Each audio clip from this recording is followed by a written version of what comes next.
Hello and welcome to another analysis behind the news. Our news focus comes from CBC News out of Canada. They write, United States Trade Representative Robert Lighthizer is expected to release today his negotiation objectives ahead of talks to revise the North American Free Trade Agreement next month.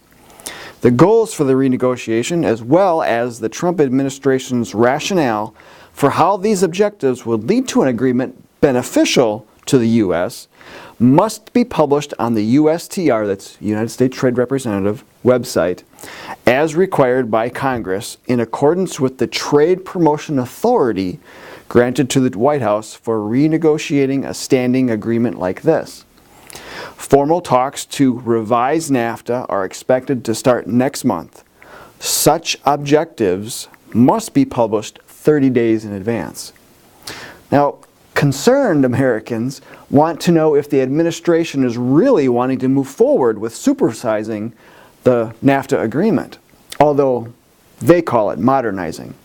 Will modernizing the agreement get Americans a better deal, as Trump keeps telling us?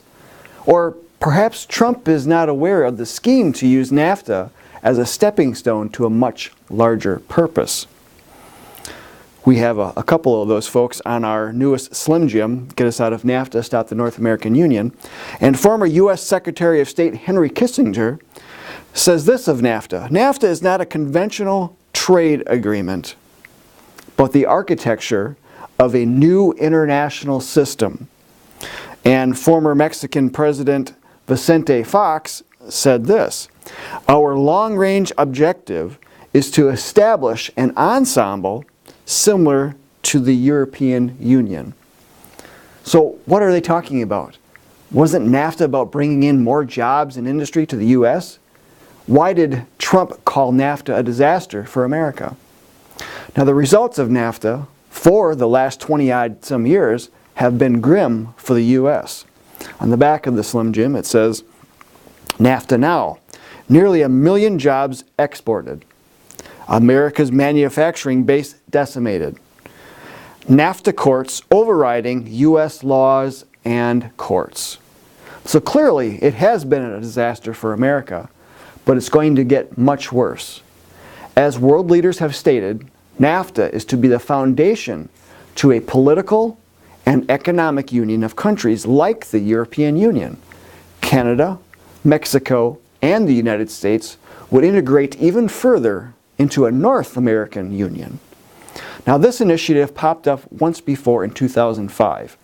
The three North American countries were trying to rapidly integrate under an agreement known as the Security and Prosperity Partnership. Exposed by the John Birch Society and other constitutional patriots, opposition succeeded in derailing the SPP in 2009. In 2011, the Obama administration tried jump-starting the effort, but failed. Now, with the renegotiation of NAFTA, globalists see this as their opportunity to breathe life into the beginnings of the North American Union all over again.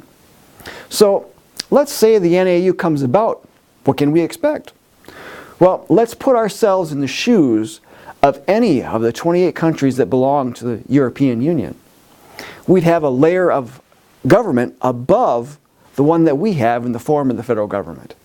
And if you thought the federal government was unaccountable, the NAU level of government would be much, much worse. That body would have legislative powers that would get rubber stamped by Congress with little to no say by Americans. It's no wonder the UK voted last year to get out of the European Union. We must ensure that America retains its independence so that all Americans continue to enjoy the liberties and freedom bestowed on us by God and guarded by the Constitution. To do so, I need you to do 3 things today. The first is watch our latest NAFTA video and share it far and wide. The link is at the end of this video as well as in the description.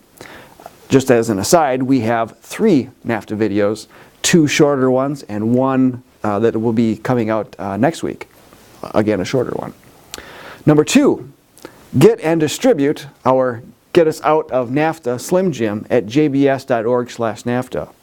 And number 3, follow the take action items listed on the back of it. Also, If you plan on attending the Western Conservative Summit in Denver this weekend, stop into the JBS booth. Our booth number is 631, and we'll highlight a number of action projects, including our Get Us Out of NAFTA project. We will also be holding a workshop by Robert Brown on Saturday afternoon called Rein in Big Government with Article 6, Not 5. Attendees will receive our newest handout that is yet to be released. If you're not yet a member, please join us. And be sure to like and share this video, sign up for our news updates, and subscribe to our social media channels. Until next time, we'll see you then.